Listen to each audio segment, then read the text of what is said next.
Welcome to our step-by-step guide on how to change the wallpaper in Opera GX on your mobile device. In this video, we'll walk you through the simple process of customizing your Opera GX browser with your favorite wallpapers. Whether you want to add a personal touch or just freshen up your browsing experience, we've got you covered.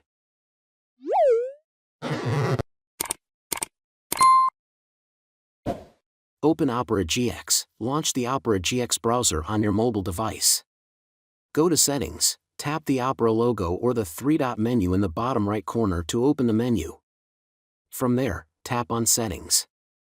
Wallpaper, find the option for Wallpaper. Select Wallpaper. You can choose from the preloaded wallpapers or select a photo from your gallery by tapping the appropriate option.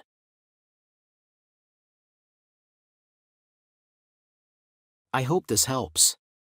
Let me know if you have any other questions.